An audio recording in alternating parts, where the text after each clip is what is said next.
온 천하보다 귀한 한 생명이라는 제목으로 함께 은혜를 나누겠습니다. 요즘 우리가 지금 살아가는 세상의 뚜렷한 현상 중에 하나가 생명경시 현상입니다. 점점 더 심각해지고 있죠. 산업화로 접어들어서 기계문명, 물질 만능주의가 팽창해 가는 것과 비례하면서 인간은 소외되고 비인간화되고 또 인간이 어떤 수단, 도구로 전락해버리는 그런 문제들이 있었던 것.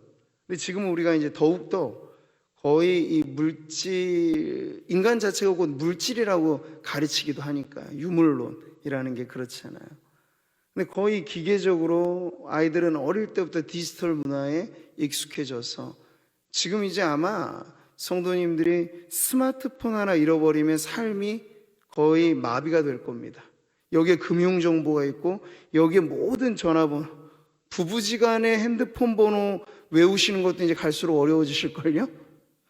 자녀들 핸드폰 번호 외우고 계신 분 거의 없어요. 자녀들이 거꾸로 부모 핸드폰 번호 외우는 것. 왜냐하면 이게 다 그냥 기계 버튼 안에 들어가 있으니까 우리가 암기할 필요가 없다는 것을 뇌가 자각하면 암기하려고 하지 않아요. 그러니까 아주 다급한 순간에 핸드폰 잃어버리시면요, 전화 걸 데도 없어요. 공중전화 박스 가도 뭘 눌러야 될지 모르실 거예요. 그만큼 우리가 완전히 이 디지털이라고 하는 문화에 길들여져 있는 거죠. 근데 여러분, 어릴 때부터 사실 이런 환경에서 자라는 건 이미 우리가 기성세대에서 나중에 후발주자로 이걸 배우는 것하고는 완전히 게임이 다릅니다.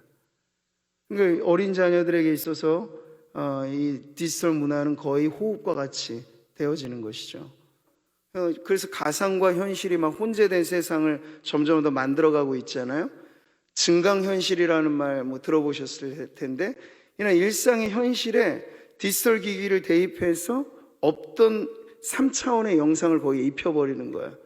그러니까 현실과 가상이 혼재되어지고 사이버 세계는 그게 더 심각해지죠. 근데 문제는요, 그게 좋은 용도로 사용되어지면 모르겠지만 아이들의 게임 문화라는 거 엄청 잔인합니다. 사람을 어떻게 하면 더 실제적인 형태로 죽이느냐가 게임 업자들이 개발하는 노력이 얼만큼 더 잔인하게 죽일 것인가. 근데 맨 거기에 노출이 돼서 중독되다시피 해보세요. 사람 죽이는 걸 파리 목숨처럼 쉽게 생각을 하는 쪽으로 뇌가 길들여지는 거예요. 그래서 요즘에 이 뉴스에 새 모녀를 끔찍하게 살해한, 전혀 미동조차 않고 속에도 없는 반성을 하잖아요. 그런 모습을 보면 우리는 거기에 대고 또 사이코패스니 소시오패스니 하면서 정신분석학적인 문제를 대입해서 이게 죄냐 아니냐로 갈라내는 것보다 다른 쪽으로 계속 문제를 와전시키는 사회로 지금 살아가고 있다는 거죠. 그러니까 인간에 대한 존엄은 점점 사라지는 거예요. 생명을 소중히 여기는 건 점점 더 가라앉아지는 거죠. 애완동물 문화가 꽤나 몇십 년 상간에 발전됐는데 그만큼 어두운 그늘도 있어요. 한 27, 30% 거의 3분의 1 정도는 유기견이 계속 꾸준히 생겨나고 있습니다. 기르다가 병들고 주인 말 안 듣고 형편이 안 좋아지고 하면 다 유기시켜 버리는 거죠.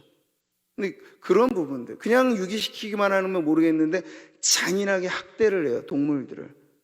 이런 모든 어떤 세상의 뉴스거리들을 우리가 접하게 되면 정말 이 세상에 인간이 정말 저럴 수 있을까 싶을 정도로 생명을 경시하는 문화가 팽배해지고 있다는 걸 우리는 알 수 있습니다. 근데 이게 점점 더 잔혹해지고 빈번해지고 광범위해지고 있다는 게 더 사실은 위기라고 말할 수 있는 거죠. 자, 이러한 세상 앞에 우리는 그리스도인으로 살아가고 있습니다. 부활주의를 지날 때 우리는 생명에 관한 환희에 찬 기쁨과 감격을 가지고 다시 일어섰어요. 그러나 또 한 주간을 살아가다 보면요, 복음보다는 세상의 소식이 우리에게 더 많이 접해지기 때문에 세상은 통계와 분석과 논평으로 암울하다 절망만 계속 노래 부르는 세상이기 때문에 이 세상에 푹 담궜다가 교회에 오면 교회 와도 사실은 찬양에 맥이 없어요. 기쁨의 찬송이 막 터져 나와야 되는데 이게 참 어려운 거예요. 왜? 우리가 먹던 것이 우리의 몸이 되고 우리가 듣는 것과 생각하는 것이 우리의 정신을 형성하는 건데 세상에서 그렇게 우리가 살아가고 있다는 걸 알게 되는 거죠. 다시 한번 우리는 기독교가 과연 이 생명경시의 문화와 세상 속에 어떠한 차별화가 있는가를 생각해 보아야 되는데, 기독교로 말하자면 생명의 종교예요. 복음으로 말하자면 생명의 소식입니다. 보세요. 그가 우리에게 약속하신 것은 이것이니 뭔가요? 곧 영원한 생명이니라. 아멘. 바로 이 생명이죠. 그 아들을 통해 우리에게 죄인된 우리를 살리시고자 그 아들의 목숨값으로 우리에게 주신 그 생명, 이로써 드러난 게 바로 하나님의 사랑인 줄 믿습니다. 저는 오늘 금요철에 우리 기도하는 성도님들 안에 다시 세상에서 빼앗기기 쉬운 이 생명력, 이게 성령의 능력으로 다시 우리 안에 솟구쳐 오르기를 바랍니다. 가만히 생각해 보면 위기 아닌 시대는 사실 없었습니다. 언제나 그 시대마다의 위기는 있었어요. 근데 그 위기를 어떻게 돌파하느냐가 문제인데, 바로 생명력을 갖고 신앙으로 살아가는 성도들은요, 위기에 더 강하게, 그리고 더 위기에 힘찬 신앙으로 승리하게 될 줄 믿습니다. 자, 오늘 우리가 함께 읽은 본문은 전체의 이 문맥에서 이해해 보면 베드로의 유명한 신앙 고백이 나오는 대목이죠. 주는 그리스도시요 살아계신 하나님의 아들이십니다. 자, 근데 그 고백 다음에 예수님께서 뭘 말씀하셨냐? 십자가 고난을 말씀하셨어요. 십자가 고난을. 근데 방금 전까지만 해도 예수님을 따르는 열혈 제자였던 베드로가 순식간 바뀌어요. 고난의 이 메시지를 듣자 마음이 많이 움츠려들었는지 주님을 붙들면서 항변하면서 그러시면 안 된다고, 주님은 십자가를 지시면 안 된다고, 이렇게. 왜냐하면 그들에게 그 십자가는 저주요 가장 비참한 결말이었는데, 아니 우리 임금 되실 분이, 우리의 통치자 되실 분이 왜 십자가를 지셔야 되느냐, 이렇게 항변한 거죠. 근데 거기에 대해서 예수님이 뭐라고 말씀하셨습니까? 예수께서 돌이키시며 베드로에게 이르시되 사탄아 내 뒤로 물러가라. 너는 나를 넘어지게 하는 자로다.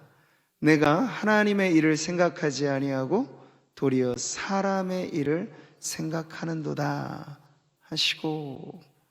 자, 여러분 보세요. 아주 엄중한 경고를 하신 거예요.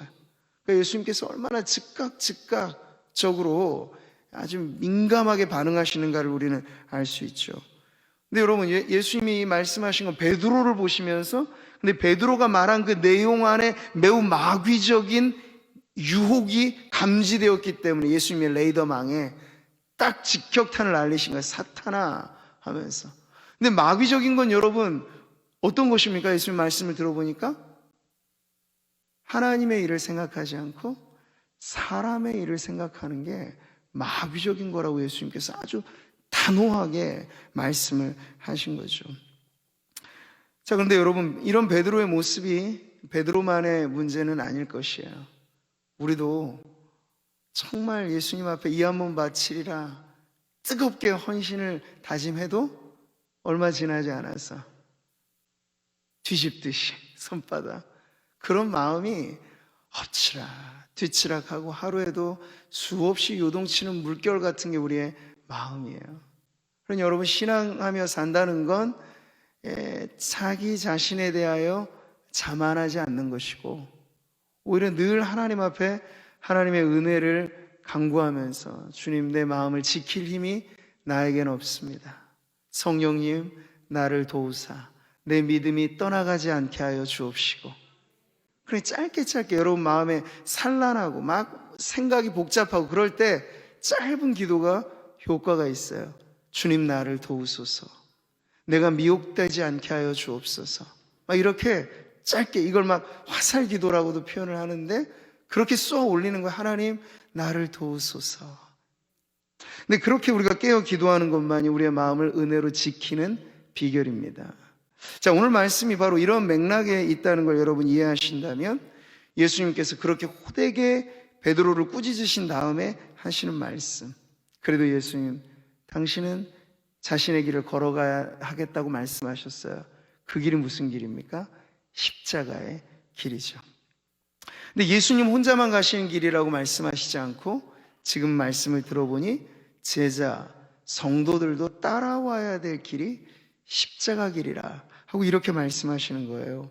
예수께서 제자들에게 이르시되 누구든지 나를 따라오려거든 자기를 부인하고 자기 십자가를 지고 나를 따를 것이니라. 아멘. 우리가 고난주간을 지나면서 특세도 계속 살펴보았듯이 비아 돌로로사, 이거 뭐 낭만적인 길이 아닙니다. 실제로는 죽음에 이르는 길이잖아요. 아주 가혹하고 참혹한. 그 당시 사람들에겐 더 분명했어요. 십자가를 진다는 건 정말 생각하기조차 싫었다. 예수님은 나를 따라오려거든 십자가의 길을 피할 수 없다 말씀을 하시는 거예요. 그래서 예수님께서 본보기로 앞서서 그 길을 터놓으셨고 내가 걸어가니 너도 따라오렴 하고 이렇게 우리를 인도해 주시는 거예요.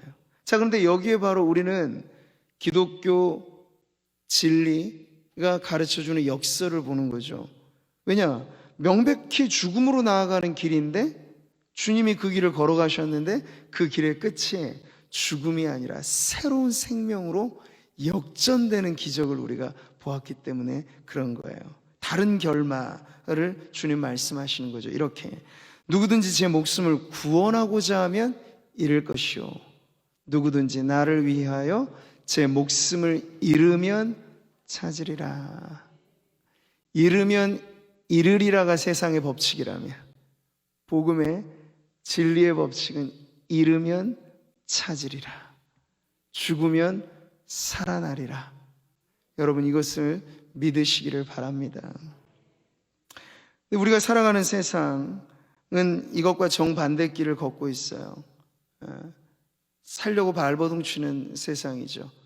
그래서 몸부림칩니다. 그런데 그 끝은 살고자 발버둥 치는데 결국 가는 끝은 죽음의 길이에요. 피할 수 없는 죽음의 길인 거죠. 자, 우리는 주님 말씀을 통해서 신앙의 길을 다시 한번 점검해 보아야 합니다. 신앙의 길은 세상의 길과 다르다는 걸. 여러분 구원의 길은 뭘까요? 예수께서 걸어가신 십자가. 이게 말하자면 외길이에요. 외길. 많은 길 중에 하나가 아니라 오직 한 길이라고요. 그래서 이 길은 예수님이 자기 희생, 그 죽음으로 열어놓으신 그런데 산 길이에요. 살아있는 길이고 살리는 길이에요. 바로 그 길이 십자가, 생명의 길인 줄 믿으시기 바랍니다. 자, 예수님 오셔서 이루신 구원은 이전까지 누구도 찾아보지 못했던 길이었습니다. 예수께서 이르시되 내가 곧 길이요 진리요 생명이니 나로 말미암지 않고는 아버지께로 올 자가 없느니라. 아멘. 자, 주님의 이 말씀을 통해서 우리가 진정 성도로서 교회로서 힘써야 할 것이 너무나 분명해지는데 그게 뭘까요? 생명을 살리는 일에 우리가 힘써야 한다라는 것이죠. 예수님의 공생애는 하루도 눈코 뜰 새 없이 바쁜 나날이었습니다. 예수님 말하자면 자기를 녹여 불 밝히는 촛불처럼 사셨어요. 그걸 우리는 소진이라고 말합니다. 번아웃이라고도 말하죠. 근데 요즘에 워라벨의 시대를 말하잖아요. 일과 삶의 균형을 웰빙이라고 말하는. 근데 그런 시대적인 기준에서 예수님을 보면 예수님 참 미련해 보일 거예요. 아니 저분은 일이 한두 끝도 없고 저렇게 자신을 소진시켜 가면서 사셔야 되나? 할 정도로 사람들은 그렇게 생각할 거예요. 요즘에 모든 사람들에게 가장 최우선의 관심은 아마 건강인 것 같습니다. 건강. 물론 누구에게나 중요한 것이죠. 건강을 잃으면 모든 것을 잃어버리게 될 테니까요. 중요한 건 사실입니다. 그런데 성도들의 인생 목표가 건강이라고 하는 건 좀 어울리지는 않죠. 네. 내가 살아 존재하는 이유는 내 건강을 지키기 위해서입니다. 이게 성도의 사명선언이라고 한다면 좀 어울리지 않는다는 거예요. 여러분, 진정한 건강은 무엇입니까? 물론 몸의 건강은 기본이지만 우리는 정신의 건강을 말합니다. 마음의 건강을 말합니다. 우리는 영혼의 건강을 말합니다. 이거 전체를 아울러서 건강한 삶이라고 말하는 거지, 뭐 육체미 선수처럼 울긋불긋 막 근육 나오고 막 각선미 있고 이런 거, 피부가 뭐 곱고 이런 어떤 피지컬, 이 육신의 건강만을 거의 신적으로 떠받들다시피 하는, 이런 세태는 무언가 좀 깨어졌다라고 우리는 이해하게 되는 거예요. 자, 여러분, 성도로서 하나님이 내게 맡겨주신 사명을 감당하는 탓에 우리도 좀 나만의 촌능을 녹여내야 될 때가 있어요. 소진이라고 하는 건 그럴 때 쓰이는 말입니다. 근데 나는 그대로 유지된 채, 나는 아주 고상하게 내 한 몸 잘 지키면서 섬기는 것도 잘해야지. 그럴 수만 있다면 참 좋겠지만 우리 주님도 그렇게 못하셨어요. 우리 주님도 못하신 걸 우리가 과연 할 수 있을까요? 불 밝히기 위해서 촛불은 자기를 녹여낼 수밖에 없어요. 점점. 자, 그런데 여러분, 그러한 탓에 좀 혹시나 피곤이 지쳐 있고 우리의 몸이 좀 축나더라도 반대로 우리의 마음이 그로 인하여 뿌듯한 만족 속에, 우리의 영혼은 주님을 향한 감사로 충만한 기쁨 속에 살아간다면, 몸은 좀 축날지 모르겠지만 그렇다고 아예 몸을 일부러 가혹하게 혹사시키라는 얘기가 아닙니다. 주님의 선한 일을 힘쓰다가 좀 그럴 수 있다는 거예요. 그걸 너무 겁내하지 말라는 얘기예요. 근데 그런 탓에 우리가 얻을 수 있는 건 그보다 훨씬 더 많은 것이 우리에게 찾아오기 때문에 그렇죠. 근데 반대로 진열장에 모셔둔 예쁜 그릇처럼 어디에 다를까 막 아끼면서 이거 잘 보관한 탓에 마음이 점점 피폐해져요. 영적으로 더욱더 다운되고 있어요. 근데 몸은 하나가 아주 기차게 잘 간수하고 있어요. 여러분, 그걸 성도가 추구할 행복이라고 말할 수 있을까요? 그렇지 않죠. 물론 최고로 우리가 바라는 건 몸도 건강, 정신도 건강, 영혼도 건강, 그러면 좋겠습니다만 그건 조금 욕심일 수 있어요. 희생에는 반드시 무언가 내주어야 될 것이 있을 겁니다. 근데 그것을 통해서 우리가 추구하는 가치와 목표가 건강이라고 하는 게 아니라 주님이 우리가 추구하는 가치가 되고, 주님이 우리에게 인생에 맡겨주신 그 귀한 사명이 우리가 지켜내야 될 가치가 된다면, 여러분, 이렇게 살아가는 것이 성도로서는 더 보람되고 또 뿌듯한 만족과 기쁨의 삶이 될 것이라고 저는 확신합니다. 저는 웰빙을 이렇게 생각하고 싶어요. 여러분, 웰빙의 삶이라고 하는 건 어느 것에 가치를 두느냐에 따라 결정된다고요. 웰빙의 삶이 어떻다고요? 무엇에 가치를 두느냐가 더 중요한 문제예요. 그러니까 예수님처럼, 예수님은 생명의 최우선 가치를 두셨잖아요. 그래서 여러분, 예수님의 삶을 보면서 누가 불행하다 말합니까? 그 존재 자체가 꽉 차 있는 인생이라고 말하잖아요. 주님은 다 이루신 삶을 사셨어요. 33년이라는 짧은 인생이지만 100년, 아니 오늘날 기대 수명을 그 이상으로 늘려도 죽음의 마지막 순간에 예수님처럼 다 이루었다 말할 수 있는 인생은 사실 세상 천지에 거의 없단 말이죠. 근데 우리 주님은 다른 삶을 사셨어요. 꽉 찬 인생을 사셨단 말이죠. 그것이야말로 웰빙, 가장 행복하고 보람되고 만족한 삶이라고 믿으시기 바랍니다.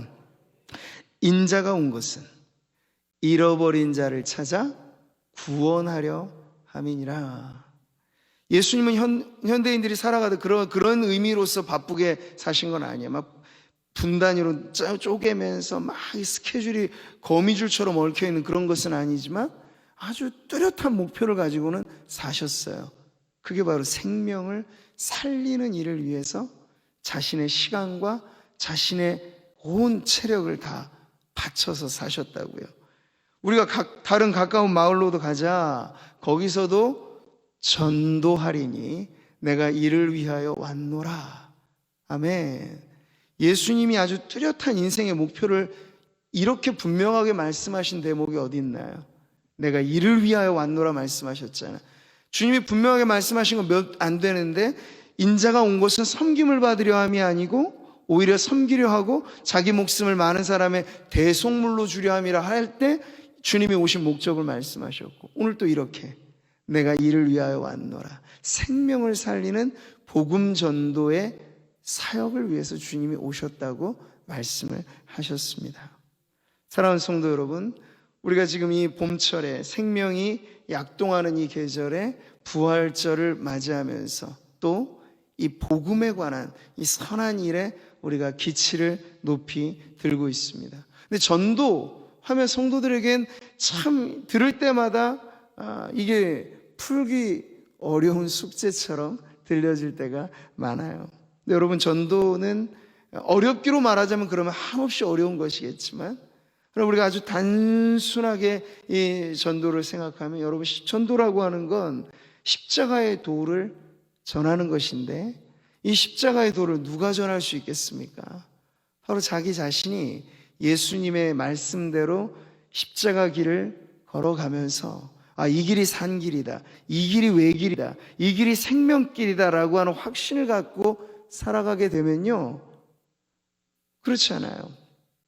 우리 어느 것이든지 성도님들이 만약에 무언가 아주 기막힌 먹을거리를 맛봤다, 그러면 이건 내가 나만 알고 있는 집으로 딱 감춰두고 먹고 싶을 때 나만 찾아서 가야지, 이런 사람은 거의 없을 거예요.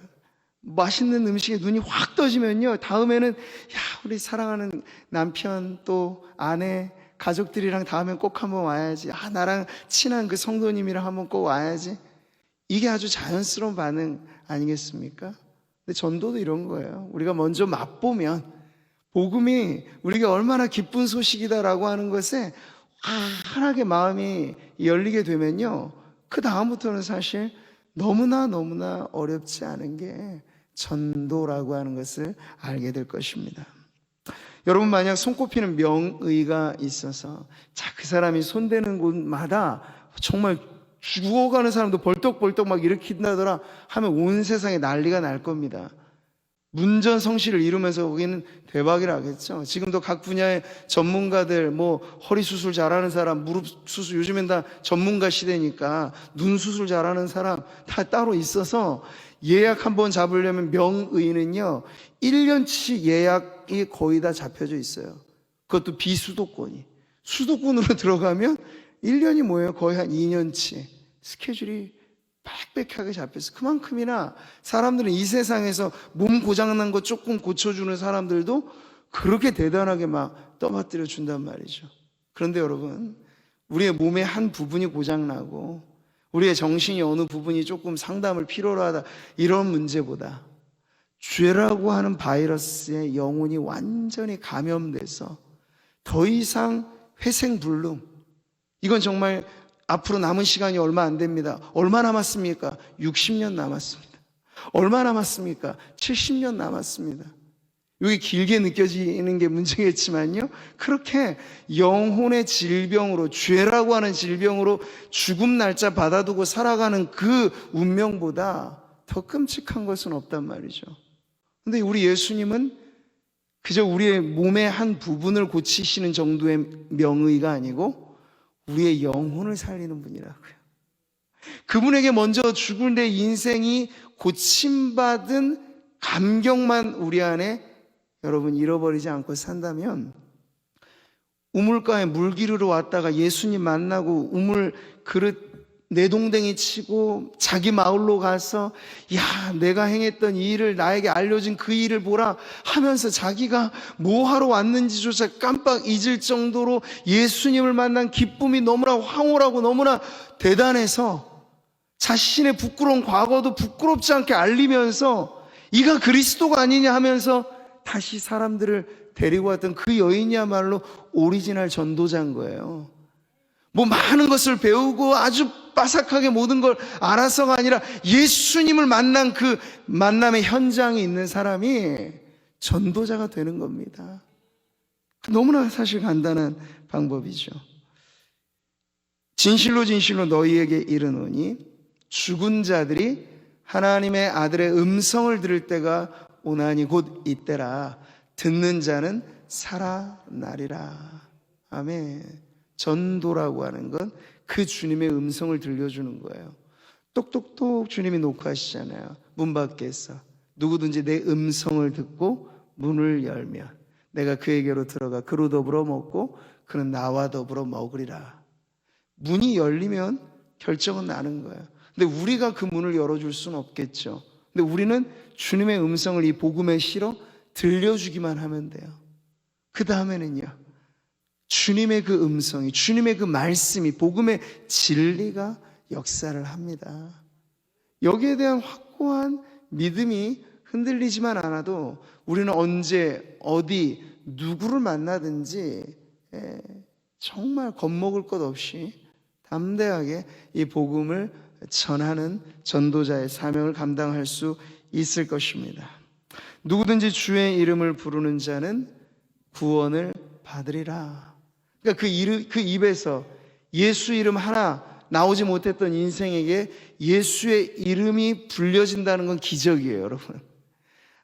아무리 여러분 많은 걸 알고 배우고 해도 정말 예수님을 믿노라 말해서 입 뻥끗해서 예수라고 하는 그 이름 하나 부르기까지 어떤 사람은 한평생이 걸리거든요.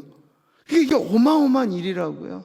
근데 전도의 이 일이라고 하는 건 그 이름을 전해주는 거고 그 음성을 전해주는 거고, 그럴 때 여러분 성령께서 그 자리에서 전하는 자 듣는 자 안에 역사하시면 문빗장 걸어 꼭꼭 담겨져 있는 인간의 마음도, 저와 여러분이 그랬잖아요. 우리도 예전에는 문 걸어 잠고 있었잖아요. 한번 들어오기만 해봐요 하고 막 꼭꼭 걸어 잠고 있었잖아요. 비밀번호, 못된 며느리 시어머니 비밀번호 안 가르치면서 자주 바꾸는 것처럼.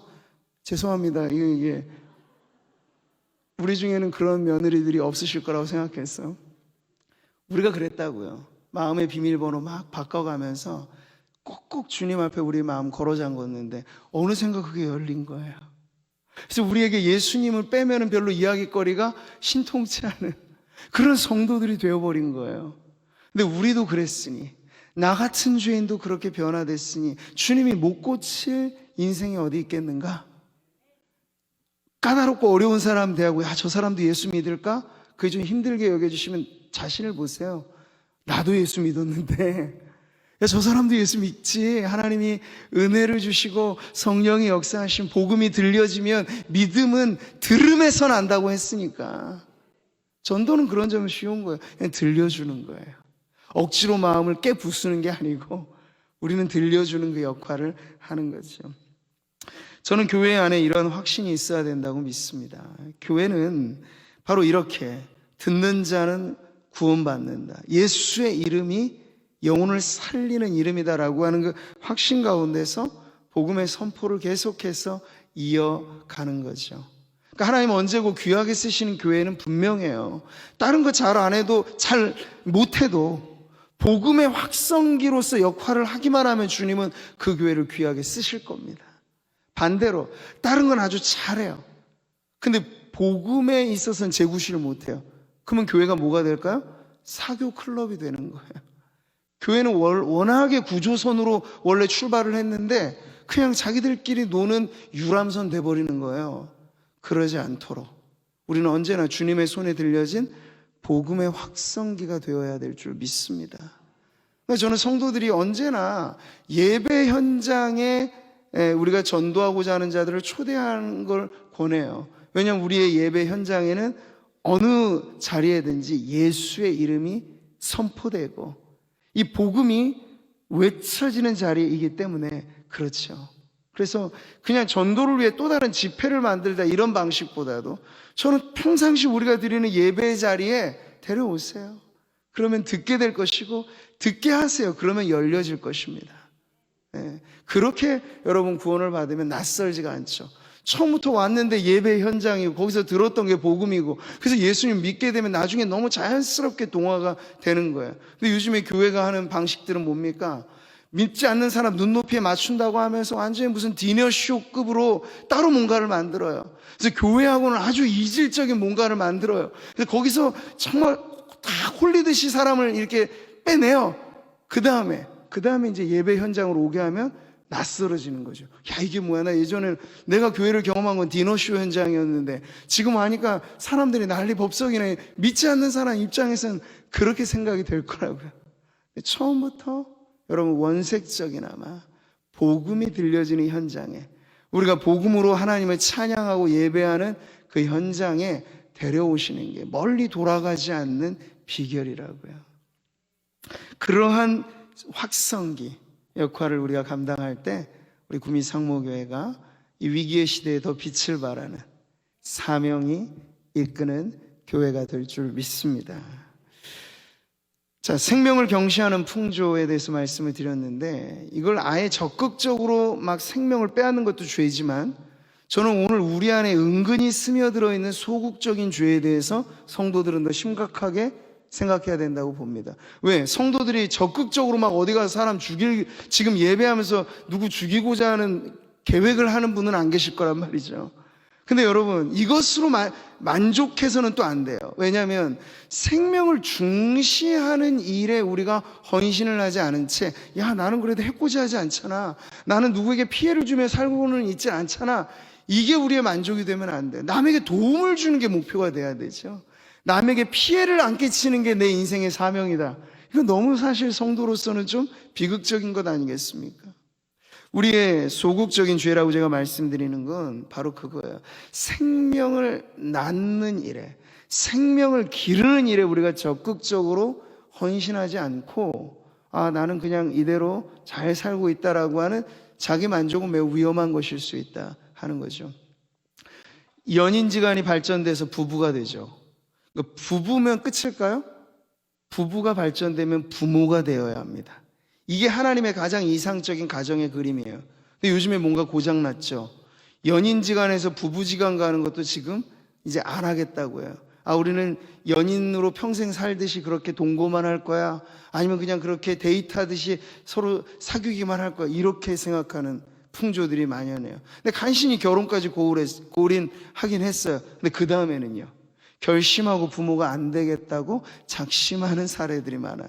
그러니까 옛날에는 하도 순진하게 애를 많이 놓아 기를 때는 이 출산 제한을, 그때는 그게 지금의 시대를 생각하면 어리석은 것이다라는 걸 몰랐죠. 너무 많이 놓으니까 먹을 거리는 없고.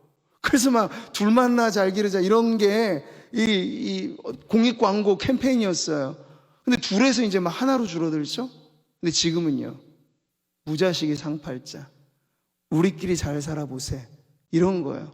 자식 놓아 기르는 거 다 길러서 키워놓으면 부모 공은 없어지고 지들이 잘나서 큰지 알고, 이렇게 허탈감이 답습되다 보니까 이제 그 혜택을 받은 자녀들이 이제는 다음 세대에게 그 혜택은 안 주려고 그래요. 나 때까지로 끝내자, 나 때까지만 부모 등골 빼먹고 나는 내 등골 빼먹을 자식은 낳지 않아야지, 이렇게 결심을 하는, 자기로만, 자기의 생명만 이렇게 유지하려고 하는, 그걸 여러분 이기심이라고 말하는 거죠. 그러니까 남을 해코지하지 않는다라는 만족, 성도는 그런 만족에 머무르면 안 되고, 생명을 내가 살려내는 일에, 부부에서 부모 되는 것이 자연스러운 하나님의 뜻이듯 성도도 교회도 마찬가지입니다. 우리가 예수 믿고 오랜 신앙생활을 하면서 우리가 맺고 있는 이 모든 사회적 관계 속에서 복음이 자연스럽게 전해지고 들려지고 해서 나로 인하여 예수께로 돌아오는 그러한 주의 백성된 자들이 일어나게 되는 거, 그게 성도들이 가져야 될 가장 고상한 인생의 목표라고 믿으시기 바랍니다. 너희는 생육하고 번성하며 땅에 가득하여 그 중에서 번성하라. 이게 바로 노아 언약의 핵심적인 명령이에요. 너희끼리 잘 살아라, 이게 아니죠. 그러면 우리는 존재하지도 못했을 거예요. 홍수 심판 이래로 그래도 노아 할아버지가 이 말씀에 잘 순종하셔서 순풍순풍 많이 놓으시고, 그리고 자식들이 번성해서 또 다른 인류가 이렇게 새롭게 만들어진 것처럼 이제 우리가 여기까지 이어받았으니 앞으로는요 마찬가지죠. 육신적으로도 그렇지만 영적으로 대가 끊기는 건 더 심각한 문제거든요. 인구 절벽을 우리가 말하지만 그것보다도 더 성도들이, 교회가 위기로 생각해야 될 절벽은 영적인 절벽이에요. 지금 다음 세대 대가 끊겨지고 있다는 얘기가 그냥 추정되는 얘기가 아니고 교회마다, 우리 교회를 표준으로 생각하시면 안 돼요. 교회마다 문 닫는 주일학교들이 속출하고 있습니다. 청년부 없는 교회들은 엄청나게 많아지고 있어요. 근데 여러분 10년 뒤에 그 교회를 어떻게 여러분 우리가 추정할 수 있겠어요? 저 유럽에 있는 교회들처럼 교회는 멋진 건물로 있는데 그냥 박물관이 되듯이, 관람 코스가 되듯이 거기 지키고 있는 건 백발성성한 노인 성도들 몇 명 안 되는 엄청난 첨탑의 예배당에, 그 예배당을 지키는 이들은 노년층의 몇몇 안 되는 성도들. 이게 먼 나라 이웃 나라 얘기가 아니고 지금 우리나라 조국의 교회가 복음 전도의 사명을 등한시 여기고 생명을 낳는 교회로서 끊임없이 분발하지 않으면 이게 머지않아 우리의 모습이 될 거라는 게 명약관화한 사실인 거죠. 자, 근데 여러분, 교회는 자꾸만 특히나 우리처럼 성도들이 많은 교회는 더 이런 위기가 생길 수 있어요. 한 생명을 마치 진짜 숫자 하나로 생각하는 문제. 수가 아닌데, 그러니 이럴 수 있어요. 우리는 많이 모였는데 뭐 자꾸 전도하자 그러나, 수가 아닌데 자꾸 수량화 시키는 거죠. 이게 가장 우리가 극복하기 힘든 문제이기도 해요. 근데 여러분, 생명은 수로서 환산되지 않습니다. 생명은 천하보다 귀한 것이니까요. 네. 가장 고귀한 이 전도의 사명은 개척교회, 기성교회 따로 분배된 게 아니에요. 작은 교회, 큰 교회 따로 강조될 게 아니에요. 교회라면 어디나 누구나 죽기까지 힘써야 될 게, 우리가 이 땅에 존재하는 한 생명을 낳는 그 일에, 바로 복음의 사역에 힘써야 될 줄 믿으시기 바랍니다. 오늘 마지막 말씀 보세요. 사람이 만일 온 천하를 얻고도 제 목숨을 잃으면 무엇이 유익하리요? 사람이 무엇을 주고 제 목숨과 바꾸겠느냐? 여러분, 이 말씀, 주님은 지금 온 천하보다 귀한 한 생명의 가치에 대해서 지금 말씀하시는 거죠. 그러니까 성경을 어디 찾아봐도 한 영혼이 천하보다 귀하다는 구절 자체는 없어요. 근데 이 구절이 바로 그걸 가르치는 거죠. 여기 목숨이라고 하는 단어는 영어 성경에 보면 영혼이라고 번역되기도 해요. 그러니까 한 영혼을 구하는 일이 온 천하보다 귀하다. 고로 한 영혼이 천하보다 귀하다. 우리는 이 말씀을 통해서 예수님의 아주 분명한 가르침에 귀 기울여야 하는 것이죠. 사람은 누구나 자기가 소중하다고 여기는 가치에 따라 삽니다. 지금도 보세요. 돈의 가치가 절대적인 사람들은 돈을 위해서 살아요. 근데 돈이라고 하는 게 참 신기하지 않나요? 종이 쪼가리 하나인데 거기에 파란색, 누런색 물감 좀 많이 들어가고 한단 말이죠. 거기 1만원권, 5만원권 숫자가 거기 새겨져 있어요. 근데 그만한 것을 내가 5만원권 가지고 가면 5만원권에 대우받는 뭔가를 살 수도 있고 인정을 받는 이 가치가 살아있기 때문에 이 돈을 사람들이 중요하게 생각하잖아요. 근데 이게 정말 순식간 종이 쪼가리 되는 경우가 생겨요. 인플레이션이라는 게 그런 현상이죠. 급속도로 번지는 물가 상승률. 제가 일전에도 베네수엘라 이야기를 했는데 연간 170만 퍼센테이지 물가 상승, 이거는 어마어마한 거예요. 그래서 이 최근에도 베네수엘라가 이 현금 금액권으로는 최고 금액권을 새로 찍어냈어요. 보니까 뭐 100만 볼리바르라고 하는 이 최금액권인데 우리나라 가치로 따지면 그 나라의 최고 금액권이 우리나라 600원 정도예요.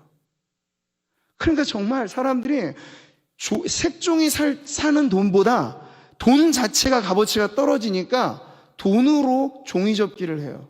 돈으로. 종이 쪼가리만도 못해지는 게 돈이라는 걸, 우리는 이런 인플레이션이라고는 어떤 특정한 경제적인 문제를 보면 나오게 되는데, 지금 우리는 그 전까지 우리는 안전해, 우리 경제는 뭐 그 정도로 컨디션이 나쁘진 않으니까 괜찮아라는 합의하에 여전히 퍼런 돈, 누런 돈, 이게 제 값어치를 하고 있지만 모를 일이라는 거예요. 그 말은 돈의 가치는 상대적이라는 거죠.